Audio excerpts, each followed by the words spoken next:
जय श्री कृष्ण। आज हम भगवत महापुराण के दशम स्कंद का तीसरा अध्याय शुरू करने जा रहे हैं। भगवान श्री कृष्ण का प्राकट्य। श्री सुखदेव जी कहते हैं, परीक्षित, अब समस्त शुभ गुणों से युक्त बहुत सुहावना समय आया। रोहिणी नक्षत्र था। आकाश के सभी नक्षत्र, ग्रह और तारे शांत सौम्य हो रहे थे। जैसे अंतःकरण शुद्ध होने पर उसमें भगवान का आविर्भाव होता है, श्री कृष्ण अवतार के अवसर पर भी ठीक उसी प्रकार का समष्टि शुद्धि का वर्णन किया गया है। इसमें काल, दिशा, पृथ्वी, जल, अग्नि, वायु, आकाश, मन और आत्मा, इन 9 द्रव्यों का अलग अलग नामोल्लेख करके साधक के लिए एक अत्यंत उपयोगी साधन पद्धति की ओर संकेत किया गया है। जैसे काल, भगवान काल से परे हैं। शास्त्रों और सत्पुरुषों के द्वारा ऐसा निरूपण सुनकर काल मानो क्रुद्ध हो गया था और रुद्र रूप धारण करके सबको निगल रहा था। आज जब उसे मालूम हुआ कि स्वयं परिपूर्णतम भगवान श्री कृष्ण मेरे अंदर अवतीर्ण हो रहे हैं, तब वह आनंद से भर गया और समस्त सद्गुणों को धारण कर तथा सुहावना बनकर प्रकट हो गया। दिशा। एक, प्राचीन शास्त्रों में दिशाओं को देवी माना गया है। उनके एक एक स्वामी भी होते हैं, जैसे प्राची के इंद्र, प्रतीची के वरुण आदि। कंस के राज्य काल में ये देवता पराधीन कैदी हो गए थे। अब भगवान श्री कृष्ण के अवतार से देवताओं की गणना के अनुसार 11-12 दिनों में ही उन्हें छुटकारा मिल जाएगा। इसलिए अपने पतियों के संगम सौभाग्य का अनुसंधान करके देवियां प्रसन्न हो गईं। जो देव एवं दिशा के परिच्छेद से रहित हैं, वे ही प्रभु भारत देश के व्रज प्रदेश में आ रहे हैं। यह अपूर्व आनंदोत्सव भी दिशाओं की प्रसन्नता का हेतु है। 2. संस्कृत साहित्य में दिशाओं का एक नाम आशा भी है। दिशाओं की प्रसन्नता का एक अर्थ यह भी है कि अब सत्पुरुषों की आशा अभिलाषा पूर्ण होगी। 3. विराट पुरुष के अवयव संस्थान का वर्णन करते समय दिशाओं को उनका कान बताया गया है। श्री कृष्ण के अवतार के अवसर पर दिशाएं मानो यह सोचकर प्रसन्न हो गईं कि प्रभु असुर असाधुओं के उपद्रव से दुखी प्राणियों की प्रार्थना सुनने के लिए सतत सावधान है। पृथ्वी। एक, पुराणों में भगवान की 2 पत्नियों का उल्लेख मिलता है। एक श्रीदेवी और दूसरी भूदेवी। ये दोनों चल संपत्ति और अचल संपत्ति की स्वामिनी हैं। इनके पति हैं भगवान, जीव नहीं। जिस समय श्री देवी के निवासस्थान वैकुंठ से उतरकर भगवान भूदेवी के निवासस्थान पृथ्वी पर आने लगे, तब जैसे परदेश से पति के आगमन का समाचार सुनकर पत्नी सज धज कर अगवानी करने के लिए निकलती है, वैसे ही पृथ्वी का मंगलमयी होना, मंगल चिन्हों को धारण करना स्वाभाविक ही है। 2. भगवान के श्री चरण मेरे वक्ष स्थल पर पड़ेंगे। अपने सौभाग्य का ऐसा अनुसंधान करके पृथ्वी आनंदित हो गई। 3. वामन ब्रह्मचारी थे। परशुराम जी ने ब्राह्मणों को दान दे दिया। श्री रामचंद्र ने मेरी पुत्री जानकी से विवाह कर लिया। इसलिए उन अवतारों में मैं भगवान से जो सुख नहीं प्राप्त कर सकी, वही श्री कृष्ण से प्राप्त करूंगी।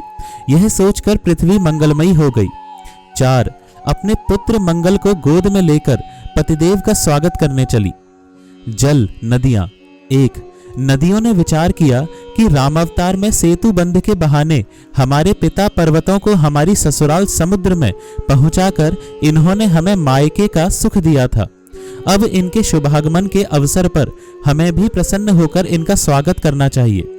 2. नदियां सब गंगा जी से कहती थीं, तुमने हमारे पिता पर्वत देखे हैं, अपने पिता भगवान विष्णु के दर्शन कराओ। गंगा जी ने सुनी अनसुनी कर दी। अब वे इसलिए प्रसन्न हो गईं कि हम स्वयं देख लेंगी। 3. यद्यपि भगवान समुद्र में नित्य निवास करते हैं, फिर भी ससुराल होने के कारण वे उन्हें वहां देख नहीं पाती। अब उन्हें पूर्ण रूप से देख सकेंगी, इसलिए वे निर्मल हो गईं। 4. निर्मल हृदय को भगवान मिलते हैं, इसलिए वे निर्मल हो गईं। 5. नदियों को जो सौभाग्य किसी भी अवतार में नहीं मिला, वह कृष्ण अवतार में मिला। श्री कृष्ण की चौथी पटरानी है श्री कालिंदी जी। अवतार लेते ही यमुना जी के तट पर जाना, ग्वाल बाल एवं गोपियों के साथ जल क्रीड़ा करना, उन्हें अपनी पटरानी बनाना, इन सब बातों को सोचकर नदियां आनंद से भर गईं। हृद। कालिय दमन करके कालिय देह का शोधन, ग्वाल बालों और अक्रूर को ब्रह्म हृदय में भी अपने स्वरूप का दर्शन आदि स्वसंबंधी लीलाओं का अनुसंधान करके हृदय ने कमल के बहाने अपने प्रफुल्लित हृदय को ही श्री कृष्ण के प्रति अर्पित कर दिया।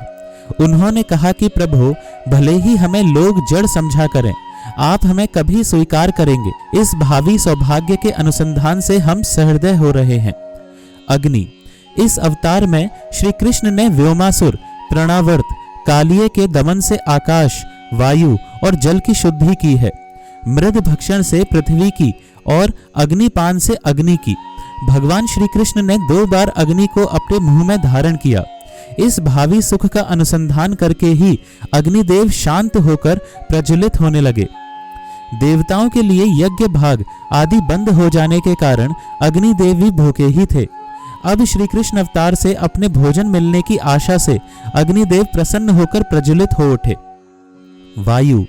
उदार शिरोमणि भगवान श्री कृष्ण के जन्म के अवसर पर वायु ने सुख लुटाना प्रारंभ किया, क्योंकि समान शील से ही मैत्री होती है। जैसे स्वामी के सामने सेवक प्रजा अपने गुण प्रकट करके उसे प्रसन्न करती है, वैसे ही वायु भगवान के सामने अपने गुण प्रकट करने लगे। आनंद कंद श्री कृष्ण चंद्र के मुखारविंद पर जब श्रम जनित स्वेद बिंदु आ जाएंगे, तब मैं ही शीतल मंद सुगंध गति से उसे सुखाऊंगा।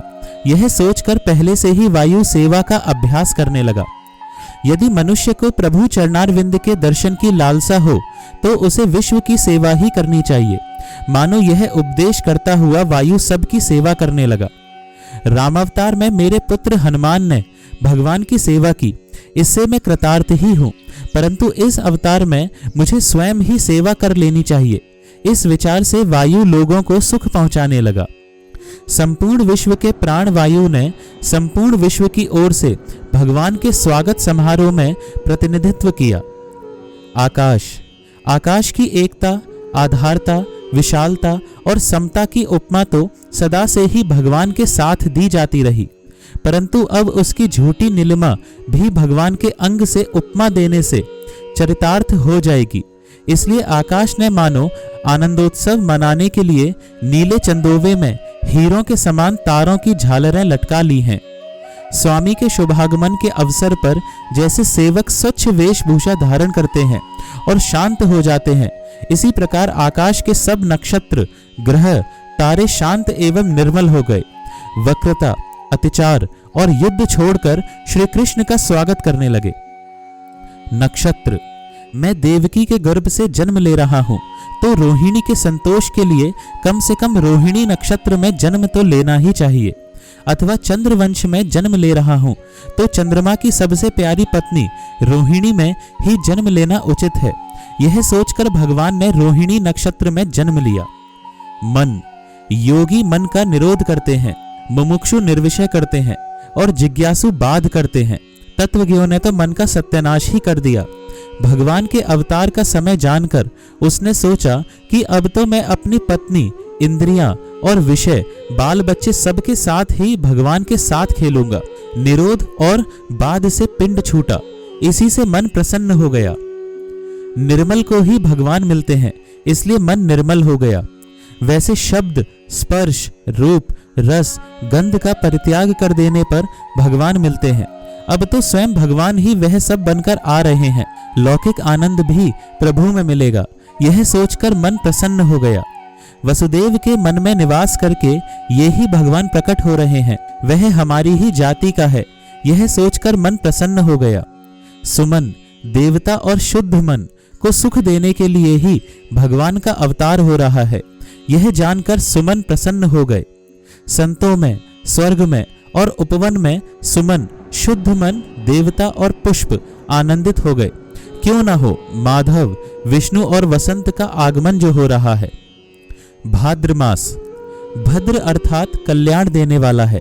कृष्ण पक्ष स्वयं कृष्ण से संबंध है। अष्टमी तिथि पक्ष के बीचों बीच संधि स्थल पर पड़ती है। रात्रि योगी जनों को प्रिय है।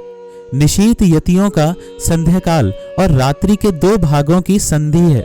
उस समय श्री कृष्ण के आविर्भाव का अर्थ है अज्ञान के घोर अंधकार में दिव्य प्रकाश। निशानाथ चंद्र के वंश में जन्म लेना है तो निशा के मध्य भाग में अवतीर्ण होना उचित भी है। अष्टमी के चंद्रोदय का समय भी वही है। यदि वसुदेव जी मेरा जात कर्म नहीं कर सकते तो हमारे वंश के आदि पुरुष चंद्रमा समुद्र स्नान करके अपने कर किरणों से अमृत का वितरण करें। ऋषि, मुनि और देवता जब अपने सुमन की वर्षा करने के लिए मथुरा की ओर दौड़े तब उनका आनंद भी पीछे छूट गया और उनके पीछे पीछे दौड़ने लगा। उन्होंने अपने निरोध और बाद संबंधी सारे विचार त्याग कर मन को श्री कृष्ण की ओर जाने के लिए मुक्त कर दिया, उन पर न्यौछावर कर दिया। मेघ समुद्र के पास जाकर मंद मंद गर्जना करते हुए कहते, जलनिधे, यह तुम्हारे उपदेश पास आने का फल है कि हमारे पास जल ही जल हो गया।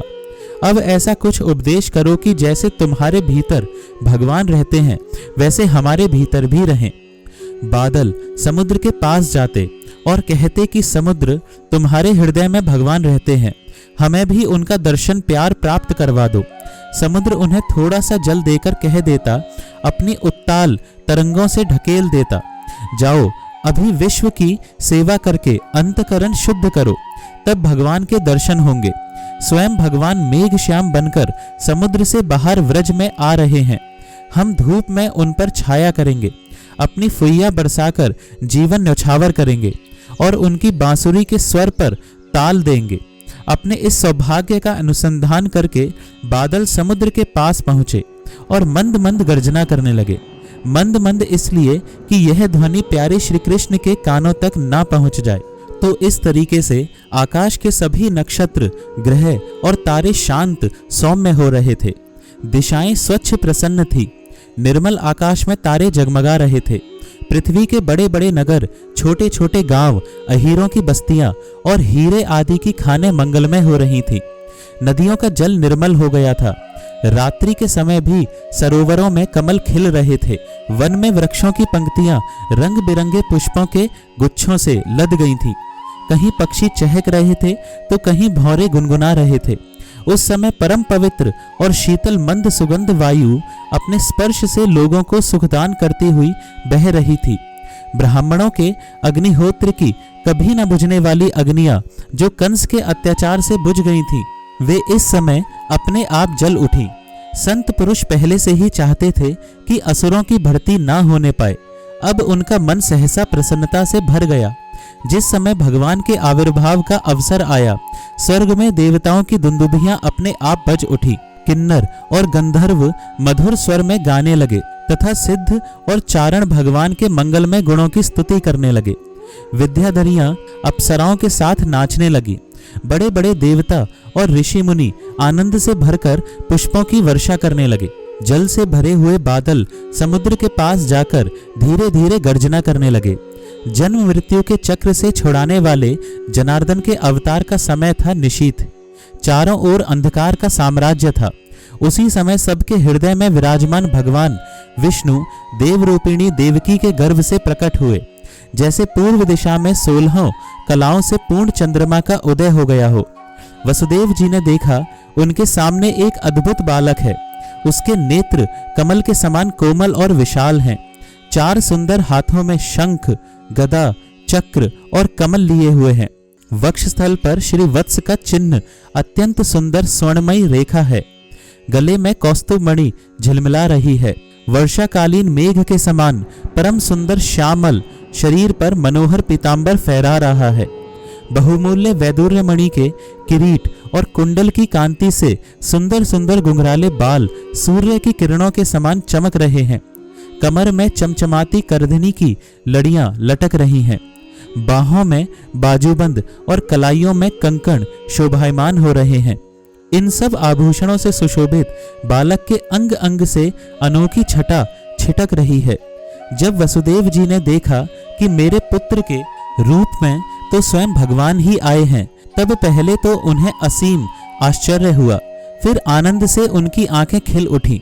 उनका रोम रोम परमानंद में मग्न हो गया। श्री कृष्ण का जन्मोत्सव मनाने की उतावली में उन्होंने उसी समय ब्राह्मणों के लिए 10,000 गायों का संकल्प कर दिया। परीक्षित, भगवान श्री कृष्ण अपनी अंग कांति से सूती काग्रह को जगमग कर रहे थे। जब वसुदेव जी को यह निश्चय हो गया कि ये तो परम पुरुष परमात्मा ही है, तब भगवान का प्रभाव जान लेने से उनका सारा भय जाता रहा। अपनी बुद्धि स्थिर करके उन्होंने भगवान के चरणों में अपना सिर झुका दिया और फिर हाथ जोड़कर वे उनकी स्तुति करने लगे। वसुदेव जी ने कहा, मैं समझ गया कि आप प्रकृति से अतीत साक्षात पुरुषोत्तम हैं। आपका स्वरूप है केवल अनुभव और केवल आनंद। आप समस्त बुद्धियों के एकमात्र साक्षी हैं। आप ही सर्ग के आदि में अपनी प्रकृति से इस त्रिगुणमय जगत की सृष्टि करते हैं, फिर उसमें प्रविष्ट न होने पर भी आप प्रविष्ट के समान जान पड़ते हैं। जैसे जब तक महत्व तत्व आदि कारण तत्व पृथक पृथक रहते हैं, तब तक उनकी शक्ति भी पृथक पृथक होती है। जब वे इंद्रियादि 16 विकारों के साथ मिलते हैं, तभी इस ब्रह्मांड की रचना करते हैं और इसे उत्पन्न करके इसी में अनुप्रविष्ट से जान पड़ते हैं। परंतु सच्ची बात तो यह है कि वे किसी भी पदार्थ में प्रवेश नहीं करते। ऐसा होने का कारण यह है कि उनसे बनी हुई जो भी वस्तु है उसमें वे पहले से ही विद्यमान रहते हैं। ठीक वैसे ही बुद्धि के द्वारा केवल गुणों के लक्षणों का ही अनुमान किया जाता है और इंद्रियों के द्वारा केवल गुणमय विषयों का ही ग्रहण होता है। यद्यपि आप उनमें रहते हैं, फिर भी उन गुणों के ग्रहण से आपका ग्रहण नहीं होता। इसका कारण यह है कि आप सब कुछ हैं, सबके अंतर्यामी हैं और परमार्थ सत्य आत्मस्वरूप हैं। गुणों का आवरण आपको ढक नहीं सकता, इसलिए आप में न बाहर है न भीतर। फिर आप किस में प्रवेश करेंगे? इसलिए प्रवेश न करने पर भी आप प्रवेश किए हुए के समान दिखते हैं। जो अपने इन दृश्य गुणों को अपने से पृथक मानकर सत्य समझता है, वह अज्ञानी है, क्योंकि विचार करने पर यह देह गेह आदि पदार्थ वाग्विलास के सिवा और कुछ नहीं सिद्ध होते। विचार के द्वारा जिस वस्तु का अस्तित्व सिद्ध नहीं होता, बल्कि जो बाधित हो जाती है, उसको सत्य मानने वाला पुरुष बुद्धिमान कैसे हो सकता है? प्रभु कहते हैं कि आप स्वयं समस्त क्रियाओं, गुणों और विकारों से रहित हैं, फिर भी इस जगत की सृष्टि, स्थिति और प्रलय आपसे ही होते हैं। यह बात परम ऐश्वर्यशाली परब्रह्म परमात्मा आपके लिए असंगत नहीं है, क्योंकि तीनों गुणों के आश्रय आप ही हैं। इसलिए उन गुणों के कार्य आदि का आप में ही आरोप किया जाता है। आप ही तीनों लोकों की रक्षा करने के लिए अपनी माया से सत्व में शुक्ल वर्ण पोषणकारी विष्णु रूप धारण करते हैं। उत्पत्ति के लिए रज प्रधान रक्त वर्ण सृजनकारी ब्रह्मा रूप और प्रलय के समय तमोगुण प्रधान कृष्ण वर्ण संहारकारी रुद्र रूप स्वीकार करते हैं। प्रभु, आप सर्वशक्तिमान और सबके स्वामी हैं। इस संसार की रक्षा के लिए ही आपने मेरे घर अवतार लिया है। आजकल कोटि कोटि असुर सेनापतियों ने राजा का नाम धारण कर रखा है और अपने अधीन बड़ी बड़ी सेनाएं कर रखी हैं। आप उन सब का संहार करेंगे। देवताओं के भी आराध्य देव प्रभु, यह कंस बड़ा दुष्ट है। इसे जब मालूम हुआ कि आपका अवतार हमारे घर होने वाला है, तब उसने आपके भय से आपके बड़े भाई को मार डाला। अभी उसके दूत आपके अवतार का समाचार उसे सुनाएंगे और वह अभी अभी हाथ में शस्त्र लेकर दौड़ा आएगा। श्री सुखदेव जी कहते हैं, परीक्षित, इधर देवकी ने देखा कि मेरे पुत्र में तो पुरुषोत्तम भगवान के सभी लक्षण मौजूद हैं। पहले तो उन्हें कंस से कुछ भय मालूम हुआ, परंतु फिर वे बड़े पवित्र भाव से मुस्कुराती हुई स्तुति करने लगी। माता देवकी ने कहा, प्रभु, वेदों ने आपके जिस रूप का अव्यक्त और सबका कारण बतलाया है, जो ब्रह्म ज्योति स्वरूप समस्त गुणों से रहित और विकारहीन है, जिसे विशेषण रहित, अनिवर्चनीय, निष्क्रिय एवं केवल विशुद्ध सत्ता के रूप में कहा गया है, वही बुद्धि आदि के प्रकाशक विष्णु आप स्वयं हैं। जिस समय ब्रह्मा की पूरी आयु 2 परार्ध समाप्त हो जाते हैं, काल शक्ति के प्रभाव से सारे लोक नष्ट हो जाते हैं। पंच महाभूत अहंकार में, अहंकार महत तत्व में और महत तत्व प्रकृति में लीन हो जाते हैं। उस समय एकमात्र आप ही शेष रह जाते हैं। इसी से आपका एक नाम शेष भी है। प्रकृति के एकमात्र सहायक प्रभु, निमेष से लेकर वर्ष पर्यंत अनेक विभागों में विभक्त जो काल है, जिसकी चेष्टा से यह संपूर्ण विश्व सचेष्ट हो रहा है, और जिसकी कोई सीमा नहीं है, वह आपकी लीला मात्र है। आप सर्वशक्तिमान और परम कल्याण के आश्रय हैं। मैं आपकी शरण लेती हूँ। प्रभु, यह जीव मृत्युग्रस्त हो रहा है। यह मृत्यु रूप कराल व्याल से भयभीत होकर संपूर्ण लोक लोकांतरों में भटकता रहा है, परंतु इसे कभी कहीं भी ऐसा स्थान न मिल सका जहां यह निर्भय होकर रहे। आज बड़े भाग्य से इसे आपके चरणारविंदों की शरण मिल गई, अतः अब यह स्वस्थ होकर सुख की नींद सो रहा है। औरों की तो बात ही क्या, स्वयं मृत्यु भी इससे भयभीत होकर भाग गई है। प्रभु, आप हैं भक्त भयहारी, और हम लोग इस दुष्ट कंस से बहुत ही भयभीत हैं, अतः आप हमारी रक्षा कीजिए। आपका यह चतुर्भुज दिव्य रूप ध्यान की वस्तु है। इसे केवल मांस मज्जा में शरीर पर ही दृष्टि रखने वाले देहाभिमानी पुरुषों के सामने प्रकट मत कीजिए। मधुसूदन, इस पापी कंस को यह बात मालूम ना हो कि आपका जन्म मेरे गर्भ से हुआ है। मेरा धैर्य टूट रहा है। आपके लिए मैं कंस से बहुत डर रही हूँ। विश्वात्मन, आपका यह रूप अलौकिक है। आप शंख, चक्र, गदा और कमल की शोभा से युक्त अपना यह चतुर्भुज रूप छिपा लीजिए। प्रलय के समय आप इस संपूर्ण विश्व को अपने शरीर में वैसे ही स्वाभाविक रूप से धारण करते हैं जैसे कोई मनुष्य अपने शरीर में रहने वाले छिद्र रूप आकाश को। वही परम पुरुष परमात्मा आप मेरे गर्भवासी हुए। यह आपकी अद्भुत मनुष्य लीला नहीं तो और क्या है। श्री भगवान ने कहा, देवी, स्वयंभू मनवंतर में जब तुम्हारा पहला जन्म हुआ था, उस समय तुम्हारा नाम था प्रश्नि और ये वासुदेव सुतपा नाम के प्रजापति थे। तुम दोनों के हृदय बड़े ही शुद्ध थे। जब ब्रह्मा जी ने तुम दोनों को संतान उत्पन्न करने की आज्ञा दी, तब तुम लोगों ने इंद्रियों का दमन करके उत्कृष्ट तपस्या की। तुम दोनों ने वर्षा, वायु, घाम, शीत, उष्ण आदि काल के विभिन्न गुणों का सहन किया और प्राणायाम के द्वारा अपने मन के मल धो डाले। तुम दोनों कभी सूखे पत्ते खा लेते और कभी हवा पीकर ही रह जाते। तुम्हारा चित्त बड़ा शांत था। इस प्रकार तुम लोगों ने मुझसे अभीष्ट वस्तु प्राप्त करने की इच्छा से मेरी आराधना की। मुझ में चित्त लगाकर ऐसा परम दुष्कर और घोर तप करते करते देवताओं के 12,000 वर्ष बीत गए। पुण्यमयी देवी, उस समय मैं तुम दोनों पर प्रसन्न हुआ, क्योंकि तुम दोनों ने तपस्या, श्रद्धा और प्रेममयी भक्ति से अपने हृदय में नित्य निरंतर मेरी भावना की थी। उस समय तुम दोनों की अभिलाषा पूर्ण करने के लिए वर देने वालों का राजा मैं इसी रूप से तुम्हारे सामने प्रकट हुआ। जब मैंने कहा कि तुम्हारी जो इच्छा हो मुझसे मांग लो, तब तुम दोनों ने मेरे जैसा पुत्र मांगा। उस समय तक विषय भोगों से तुम लोगों का कोई संबंध नहीं हुआ था। तुम्हारे कोई संतान भी न थी। इसलिए मेरी माया से मोहित होकर तुम दोनों ने मुझसे मोक्ष नहीं मांगा। तुम्हें मेरे जैसा पुत्र होने का वर प्राप्त हो गया और मैं वहां से चला गया। अब सफल मनोरथ होकर तुम लोग विषयों का भोग करने लगे। मैंने देखा कि संसार में शील स्वभाव, उदारता तथा अन्य गुणों में मेरे जैसा दूसरा कोई नहीं है। इसलिए मैं ही तुम दोनों का पुत्र हुआ और उस समय मैं प्रश्नि गर्भ के नाम से विख्यात हुआ। फिर दूसरे जन्म में तुम हुई अदिति और वसुदेव हुए कश्यप। उस समय भी मैं तुम्हारा पुत्र हुआ। मेरा नाम था उपेंद्र। शरीर छोटा होने के कारण लोग मुझे वामन भी कहते थे। सती देवकी, तुम्हारे इस तीसरे जन्म में भी मैं उसी रूप से फिर तुम्हारा पुत्र हुआ हूँ। मेरी वाणी सर्वदा सत्य होती है। मैंने तुम्हें अपना यह रूप इसलिए दिखला दिया है कि तुम्हें मेरे पूर्व अवतारों का स्मरण हो जाए। यदि मैं ऐसा नहीं करता तो केवल मनुष्य शरीर से मेरे अवतार की पहचान नहीं हो पाती। तुम दोनों मेरे प्रति पुत्र भाव तथा निरंतर ब्रह्म भाव रखना। इस प्रकार वात्सल्य, स्नेह और चिंतन के द्वारा तुम्हें मेरे परम पद की प्राप्ति होगी।